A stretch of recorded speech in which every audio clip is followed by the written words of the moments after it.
Hello दोस्तों, कैसे आप सब? उम्मीद करते हैं कि ठीक ही होंगे। हम लोग पॉलिटिकल साइंस का ऑब्जेक्टिव पढ़ रहे थे ना, जिसमें से पहला क्लास हुआ था जो बोले थे कि क्वेश्चन बैंक में जो भी ऑब्जेक्टिव है 2009 से लेके 2025 तक पूछा हुआ, उन सारे ऑब्जेक्टिव को है ना समझने की कोशिश करेंगे। तो उसका पहला क्लास जो है कल हो गया था, जिसमें 25 क्वेश्चन कंप्लीट हुआ था। ठीक है, और आज ये दूसरा जो है क्लास है। देखिए, पहला प्रश्न है, संविधान सभा के अध्यक्ष कौन थे? देखो, संविधान सभा के अध्यक्ष है ना, संविधान सभा के अध्यक्ष कौन थे? तो यहां पर देखिए, ये प्रश्न जो है ना, पहला नंबर अगर प्रश्न को आप ध्यान से पढ़ोगे तो आपका जवाब जो है आएगा कि सर डॉक्टर राजेंद्र प्रसाद संविधान सभा के अध्यक्ष थे। लेकिन यहां क्लियर नहीं किया गया है। जैसे संविधान सभा का गठन 1946 में हुआ, तो जो पहला बैठक दिल्ली में हुआ था 9 दिसंबर 1946 को, तो उस दिन ये तय नहीं था कि किसको अध्यक्ष बनाया जाए।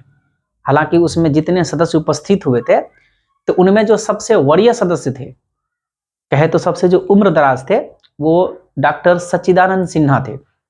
तो उनको अस्थायी अध्यक्ष बना दिया गया। ठीक है, पहला बैठक के लिए। तो अस्थायी अध्यक्ष अगर आपसे पूछेगा, है ना, ध्यान रखिएगा, अगर आपसे अस्थायी अध्यक्ष पूछे, ठीक है, अगर आपसे अस्थायी अध्यक्ष पूछे तो डॉक्टर सच्चिदानंद सिन्हा हो जाएगा। ठीक है, डॉक्टर सच्चिदानंद सिन्हा हो जाएगा। ठीक है, ये संविधान सभा के अस्थायी अध्यक्ष थे। लेकिन अगर आपसे अस्थायी अध्यक्ष पूछे, ठीक है, जो शुरू से अंत तक रहे, तो ये आपका हो जाएगा डॉक्टर राजेंद्र प्रसाद। ठीक है, जो भारत देश के पहले राष्ट्रपति रहे, डॉक्टर राजेंद्र प्रसाद। लेकिन प्रश्न के अंदर में ना तो अस्थायी अध्यक्ष दिया हुआ है, न अस्थायी अध्यक्ष लिखा है। तो ऐसे सिचुएशन में जो ऑप्शन रहेगा उसमें देख लीजिएगा, इन दोनों में से कोई एक ही रहेगा। ठीक है, तो उस हिसाब से आप टिक करिएगा। ठीक ना, तो अस्थायी अध्यक्ष कौन था? तो वो अस्थायी अध्यक्ष थे डॉक्टर सच्चिदानंद सिन्हा, और अस्थायी अध्यक्ष थे डॉक्टर राजेंद्र प्रसाद, दोनों बिहार से, है ना जी। तो यहां पर याद रखिएगा। ठीक है, मैं अस्थायी समझ के इसको डॉक्टर राजेंद्र प्रसाद लिख देता हूं, आप लोग वहां पर प्रश्न पर ध्यान दीजिएगा। ठीक है, डॉक्टर राजेंद्र प्रसाद। दूसरा है कि मुख्यमंत्री की नियुक्ति कौन करता है? सबसे पहले अच्छा एक बात बताओ, एक होता है विधानसभा का चुनाव, होता है ना, एक होता है विधानसभा का चुनाव, विधानसभा चुनाव, और एक होता है लोकसभा चुनाव। क्या? लोकसभा चुनाव, जिसको हम लोग आम चुनाव भी कहते हैं, लोकसभा चुनाव। तो एक विधानसभा चुनाव हो गया और एक हो गया लोकसभा चुनाव। तो बताइए, विधानसभा चुनाव में जो बनता है ना, विधानसभा चुनाव जो है सीएम के लिए होता है, यानी मुख्यमंत्री के लिए होता है। और लोकसभा चुनाव जो होता है ये पीएम के लिए होता है, यानी प्रधानमंत्री के लिए होता है। क्लियर? और ये जो विधानसभा चुनाव में जो विधायक दल के नेता होते हैं, जिसको सीएम चुना जाता है, तो इन सीएम को नियुक्त कौन करता है, शपथ दिलाता है कौन? तो याद रखना, राज्यपाल। ठीक है, तो मुख्यमंत्री को जो शपथ दिलाता है राज्यपाल दिलाते हैं। क्लियर? जैसे राज्य का संवैधानिक अध्यक्ष राज्यपाल होते हैं, तो वही राज्यपाल जो है मुख्यमंत्री को शपथ दिलाते हैं। और प्रधानमंत्री को कौन दिलाते हैं शपथ? तो आपको याद रखना है कि राष्ट्रपति दिलाते हैं। तो यहां प्रश्न पूछा गया है कि मुख्यमंत्री की नियुक्ति कौन करता है, तो आपको याद रखना है कि राज्यपाल करते हैं। ठीक है, हर राज्य में एक राज्यपाल होते हैं ना, तो यही जो है ना राज्य का संवैधानिक अध्यक्ष होते हैं, तो वही मुख्यमंत्री की नियुक्ति करते हैं। अगला प्रश्न है, भारत के प्रथम शिक्षा मंत्री कौन थे? है ना, देखो, जब आजादी हुई तो आजादी के बाद यानी स्वतंत्रता के बाद जो पहला मंत्रिमंडल बना था, उस पहला मंत्रिमंडल में पंडित जवाहरलाल नेहरू प्रधानमंत्री का पद लिए, और कानून मंत्री जो है वो डॉक्टर भीमराव अंबेडकर को बनाया गया, और शिक्षा मंत्री जो है मौलाना अबुल कलाम आजाद को बनाया गया। मौलाना एपीजे अब्दुल कलाम आजाद वो अलग है, जो 2002 से 2007 तक भारत के राष्ट्रपति रहे, है ना, जिसको मिसाइल मैन कहा जाता है, तो वो अलग है। ये मौलाना अबुल कलाम आजाद ये अलग है। तो मौलाना अबुल कलाम आजाद ही शिक्षा मंत्री थे। तो याद रखिएगा कि भारत के प्रथम शिक्षा मंत्री अगर आपसे पूछे तो लिखना है मौलाना ठीक है, अबुल कलाम आजाद, मौलाना अबुल कलाम आजाद।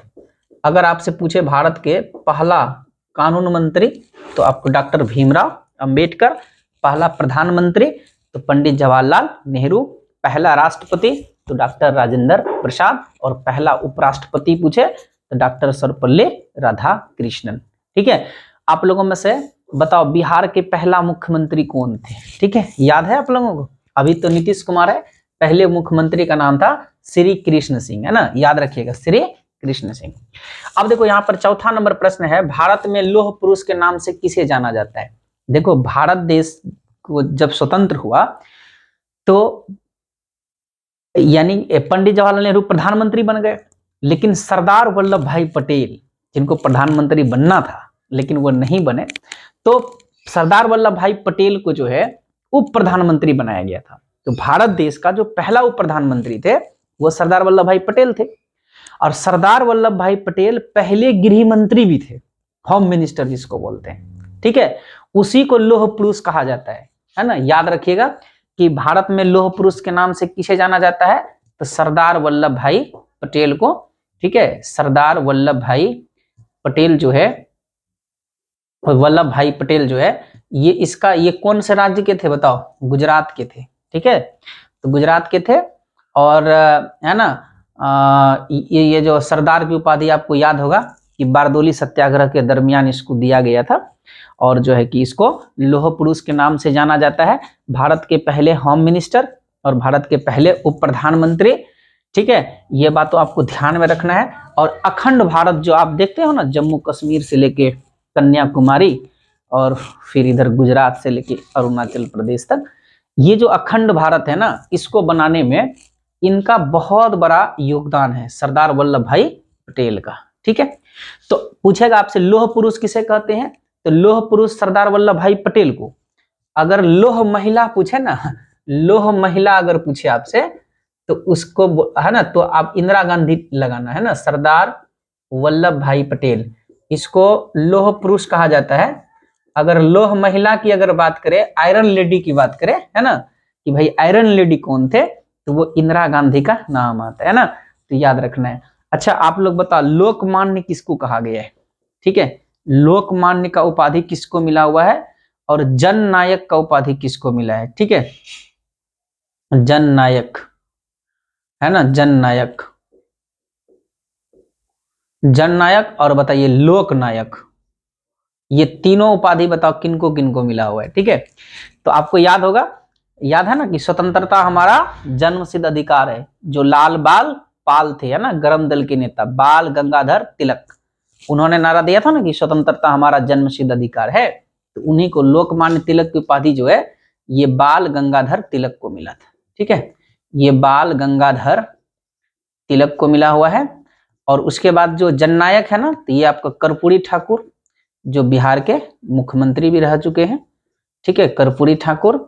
और ये लोक नायक जो है ये जयप्रकाश नारायण, आप सबको मालूम होगा छात्र आंदोलन जो है इसी के नेतृत्व में हुआ था, और इन्होंने ही नारा दिया था, ठीक है, संपूर्ण क्रांति का।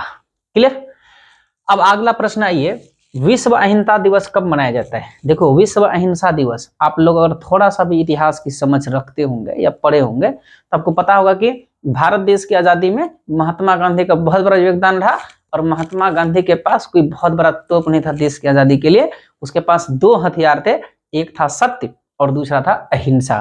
ठीक है, तो इसलिए इसी के जो जन्मदिन है ना 2 अक्टूबर, तो 2 अक्टूबर को ही महात्मा गांधी के जन्म दिवस पर ही जो है विश्व अहिंसा दिवस मनाया जाता है। ये तो आपको ऐसे भी याद रह जाएगा 2 अक्टूबर को। क्लियर है ना? 2 अक्टूबर को। बताओ गांधी जी का एक फेमस नारा है ना, करो या मरो का नारा, कब दिया गया था? तो 1942 में भारत छोड़ो आंदोलन के दरमियान। ये भी बहुत इंपॉर्टेंट है, आपको ध्यान रखिएगा। ठीक है, अगला प्रश्न है कि बिहार में विधानसभा के कुल सदस्यों की संख्या कितना है?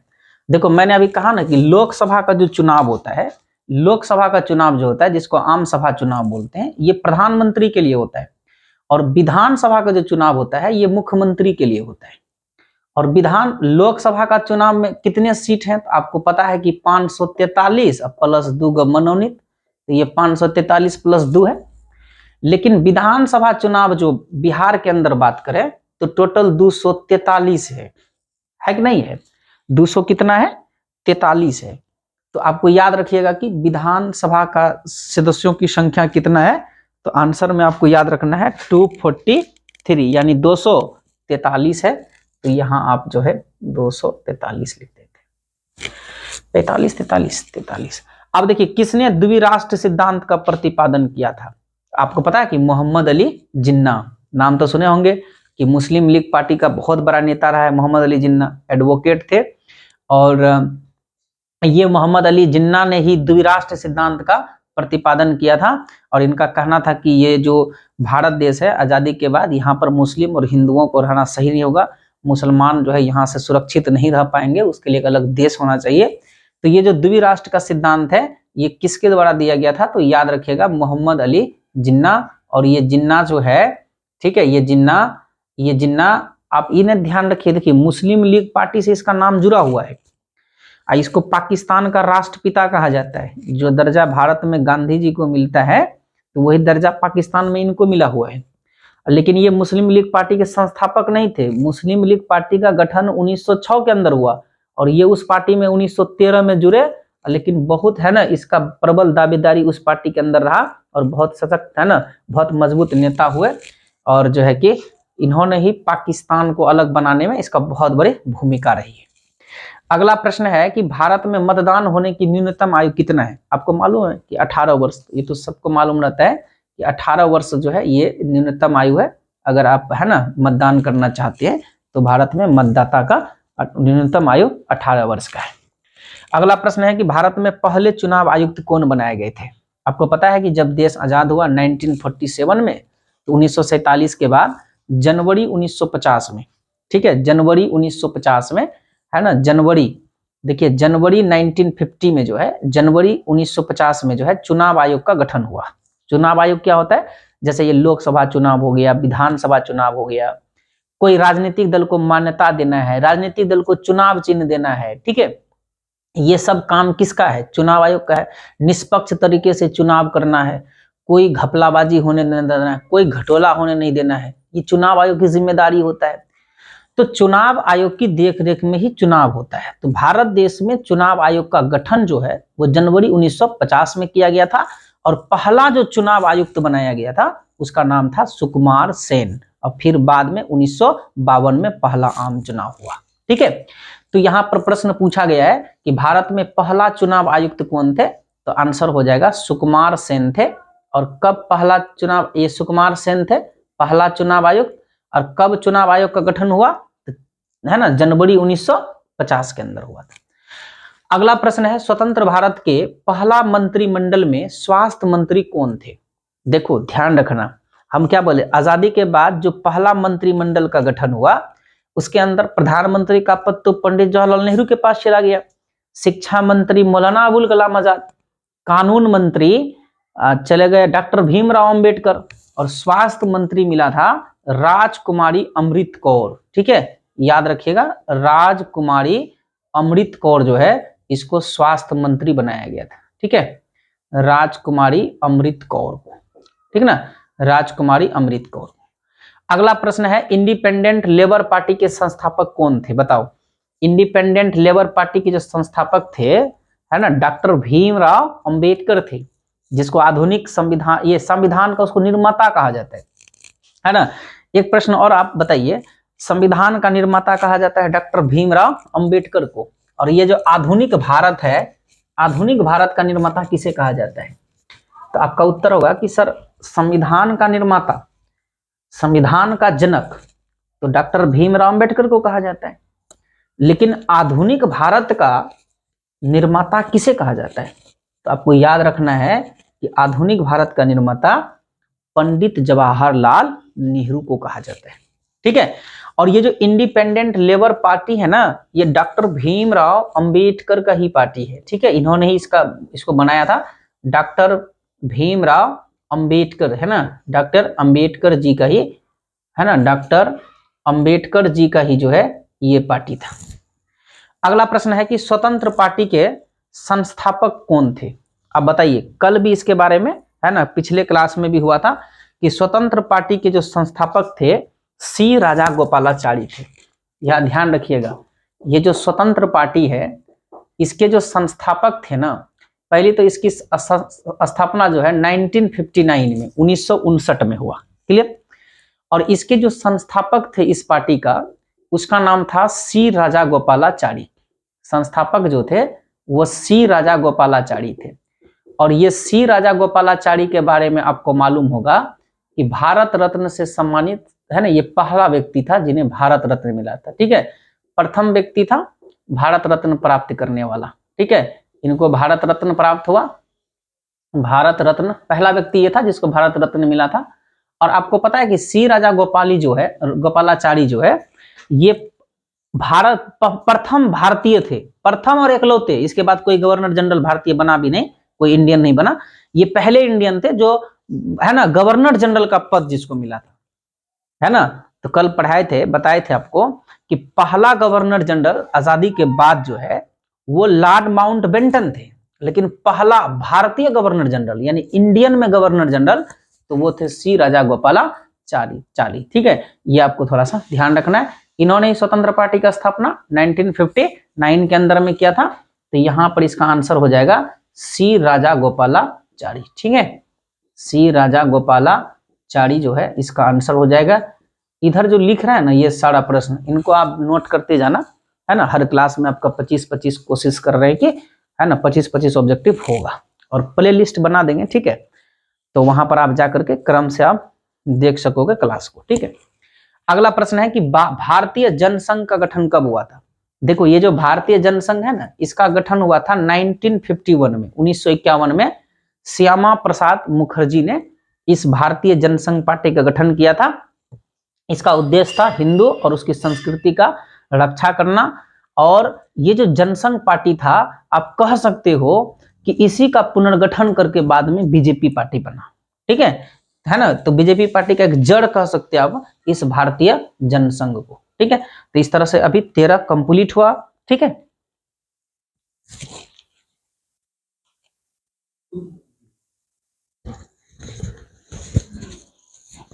देखिए 13 तक कंप्लीट हो गया। अब देखिए 14 नंबर में है ना, पहली लोकसभा में निर्वाचित सदस्यों की संख्या कितनी थी, ठीक है। देखो तीन जो पहला लोकसभा चुनाव जो हुआ, ठीक है, ये लोकसभा चुनाव जो है ना, लोकसभा चुनाव जो पहला वाला हुआ था, ठीक है, जो फर्स्ट लोकसभा चुनाव था ये हुआ था 489 सीटों पर, ठीक है। 489 सीटों पर चुनाव हुआ था, जिसमें से कांग्रेस पार्टी 489 में से 364 सीट प्राप्त कर लिया, ठीक है। और 16 सीट के साथ कम्युनिस्ट पार्टी सेकंड स्थान पर था। जो दूसरा लोकसभा चुनाव हुआ था ये 5 इसमें जोड़ दीजिए, 494 सीटों पर हुआ था, जिसमें 371 कांग्रेस को मिला था। और जो तीसरा वाला लोकसभा चुनाव हुआ था ये भी 494 सीटों पर हुआ था, इसमें 361 सीट कांग्रेस को प्राप्त हुआ था। तो यहां पर कहा है कि पहली लोकसभा चुनाव कब हुआ था, तो आपको याद रखना पहला वाला जो लोकसभा चुनाव हुआ था ये 1952 में, दूसरा वाला हुआ था 1957 में, और तीसरा वाला हुआ था 57-3-60 1962 में, क्लियर है। तो पहली लोकसभा में निर्वाचित सदस्यों की संख्या, अब देखिए इन्हें पूछेगा कि पहली लोकसभा में कितने सीटों पर चुनाव हुआ था, 489 सीटों पर। पहली लोकसभा चुनाव कब हुआ था, तो 1952 में। पहली लोकसभा चुनाव में सबसे ज्यादा है ना सीट किन पार्टी को आया था, तो कांग्रेस पार्टी को 364 सीट आया था। और पूछेगा कि पहली लोकसभा में निर्वाचित सदस्यों की संख्या, अच्छा बताइए 489 सीटों पर चुनाव हुआ, 364 कांग्रेस को मिला, बाकी और दूसरे पार्टी को मिला, तो टोटल सदस्य कितने चुने गए, वहां पूछा है कि कुल निर्वाचित सदस्यों की संख्या, तो 489 ही आंसर होगा, ठीक है। 489 सदस्य चुने गए होंगे, जिनमें से 364 कांग्रेस का, बाकी और भी है ना पार्टी का। तो 1952 के आम सभा चुनाव में जनसंघ पार्टी को कितने सीट मिले थे, है ना। जो जनसंघ पार्टी जिसकी स्थापना 1900 कितना बोले थे 51 में श्यामा प्रसाद मुखर्जी ने किया, उस पार्टी को कितना सीट मिला था। 1952 का जो पहला आम चुनाव हुआ था उसमें इस पार्टी को मात्र 3 सीट मिला था, और दूसरा जो चुनाव 1957 में हुआ था उसमें इसको 4 सीट मिला था, ठीक है। किस दल ने एक देश एक संस्कृति और एक राष्ट्र पर बल दिया? हम अभी आपको क्या बोले, 1951 में श्यामा प्रसाद मुखर्जी के नेतृत्व में जो जनसंघ पार्टी का गठन हुआ था, उसका उद्देश्य था कि हिंदू और हिंदुओं की संस्कृति की रक्षा करना, और उसी पार्टी से आगे चलकर जो है बीजेपी पार्टी का एक जन्म होता है, ऐसा कह सकते हो। और उसी पार्टी का उद्देश्य था कि एक देश एक संस्कृति और एक राष्ट्र होना चाहिए। ठीक है, तो कौन सा पार्टी हो जाएगा आपका? तो जनसंघ पार्टी हो जाएगा ना, इसका आंसर हो जाएगा जनसंघ पार्टी, जनसंघ पार्टी। अगला प्रश्न है, 1977 में भारतीय जनसंघ का विलय किस पार्टी में हुआ? आपको पता है कि 47 से लगातार 77 तक जो है कांग्रेस की सरकार रही, लेकिन 77 में कांग्रेस को हराने के लिए बाकी जितने छोटे छोटे पार्टी थे सब मिल गया, एक जनता पार्टी बनाया, और जनता पार्टी 1977 के चुनाव में जीता, और जो मोरारजी देसाई पहला गैर कांग्रेसी प्रधानमंत्री 1977 में बने थे, जो 81 वर्ष में है ना सबसे उम्रदराज प्रधानमंत्री। तो ये जो 1977 में जो जनता पार्टी है ना, 1977 में जो जनता पार्टी की जीत हुई थी, तो इसी जनता पार्टी में उस समय के सब छोटे छोटे पार्टी मिल गए थे कांग्रेस पार्टी को एक तरह समझिए हराने के लिए। तो 1977 में ये जो भारतीय जनसंघ पार्टी था, इसका भी विलय कौन से पार्टी में हो गया था? तो इसी जनता पार्टी में इसका विलय हो गया था। ठीक है, इसी जनता पार्टी में इनका विलय हो गया था। क्लियर। अगला प्रश्न है, गांधीवादी समाजवाद की स्थापना किनका उद्देश्य था? यानी गांधीवादी समाजवाद का स्थापना करना किस पार्टी का उद्देश्य था? तो याद रखना, ये जो सी राजा गोपालाचारी का पार्टी है ना, क्या नाम था उनका? स्वतंत्र पार्टी है ना, स्वतंत्र पार्टी, जिसकी स्थापना 1800 है ना 1959 के अंदर हुआ था, तो उस पार्टी का था। किस वर्ष भारत ने चीन पर आक्रमण किया था? तो आपको पता है कि 62 में चीन, उसके बाद 63 में फिर जो है कि पाकिस्तान कर दे, 65 में पाकिस्तान। ठीक है, तो 62 में भारत और पाकिस्तान के बीच युद्ध हुआ था। ठीक है, 1962 में, इसमें भारत जो है वो उनकी विजय नहीं हुई थी। ठीक है, चाइना का विजय हुआ था। अब आगे आते हैं, बिहार के प्रथम मुख्यमंत्री कौन थे? देखिए, बिहार का प्रथम मुख्यमंत्री पूछेगा तो आपको मालूम होगा श्री कृष्ण सिंह। ठीक है, श्री कृष्ण सिंह जो है ये बिहार के पहले मुख्यमंत्री थे। क्लियर। प्रथम आम चुनाव के समय देश में कितने मतदाता थे? जो पहला आम चुनाव हुआ उस समय देश के अंदर में जो है टोटल कितने मतदाता थे अगर आपसे पूछेगा, तो उस समय कुल मतदाता जो है ना 17 करोड़ था। ठीक है, और इस 17 करोड़ मतदाता में मात्र 15% मतदाता जो है वो साक्षर थे, मतलब पढ़े लिखे थे, बाकी सब निरक्षर थे। ठीक है, और चुनाव में कब से ईवीएम का इस्तेमाल हुआ? देखिए, चुनाव में ईवीएम पहले नहीं था, जो इलेक्ट्रॉनिक वोटिंग मशीन है ना, मशीन से वोट गिराने वाला, ये पहले नहीं था। 1990, आपको ध्यान रखना है, 1990 के दशक का अंतिम वर्षों से, है ना, तो याद रखना 1990 के दशक, ठीक है, 1990 के दशक के अंतिम वर्षों में, ठीक है, अंतिम वर्षों में मतलब ये हुआ कि 98, 1998, 99 और 2004 तक जो है पूरे ईवीएम है ना, पूरे देश में ईवीएम से चुनाव होना शुरू हो गया था। अंतिम वर्षों में जो है ईवीएम से वोटिंग शुरू हुआ। और सोशलिस्ट पार्टी के संस्थापक कौन थे? तो याद रखना आचार्य नरेंद्र देव, है ना, आचार्य नरेंद्र देव जो है ये सोशलिस्ट पार्टी के संस्थापक थे। इसके अलावा प्रश्न है, चुनाव आयोग का गठन कब हुआ था? बताया था ना कि चुनाव आयोग का गठन जनवरी 1950 में हुआ था, और पहला जो चुनाव आयुक्त है वो सुकुमार सेन को बनाया गया था। तो चुनाव आयोग का जो गठन हुआ था ये जनवरी 1950 यानी जनवरी 1950 के अंदर हुआ था, और पहला चुनाव आयुक्त जो है वो सुकुमार सेन को बनाया गया था। यही चुनाव आयोग होता है जो पार्टी को चुनाव चिन्ह देता है, ठीक है ना, और निष्पक्ष तरीके से चुनाव कराती है। सबसे पहला भारत रत्न से सम्मानित व्यक्ति, तो आपको याद है सी राजा गोपालाचारी। ठीक है, सी राजा गोपालाचारी जो है ये पहला व्यक्ति था जिनको भारत रत्न से सम्मानित किया गया, और ये भारत देश के, है ना, ये प्रथम भारतीय थे जो प्रथम भारतीय गवर्नर जनरल थे, और इन्होंने ही स्वतंत्र पार्टी की स्थापना भी किया था। और ये जो अच्छा आप जो है ना 25 ऑब्जेक्टिव कंप्लीट हुआ, हर क्लास में 25-25 कराएंगे। ठीक है, प्ले लिस्ट बना देंगे पॉलिटिकल साइंस ऑब्जेक्टिव क्लास 12 का, तो उसमें आप जाकर के प्ले लिस्ट में आप बारी बारी से चीजों को देख सकते क्रम से, है ना, जैसे ये दूसरा क्लास है, अब आगे तीसरा आएगा। तो ये 25 कंप्लीट हुआ। आप लोगों से एक सवाल है ना, आप लोग जवाब कमेंट कर देना कि कौन सा ये मतलब एक ही पाकिस्तानी है जिसको भारत देश का ये सर्वोच्च सम्मान भारत रत्न से सम्मानित किया गया है। तो कौन सा पाकिस्तानी है जिसको भारत रत्न से सम्मानित किया गया है? ठीक है, आंसर कमेंट करना। चलो तो फिर मिलते हैं अब कल के क्लास में, ठीक है।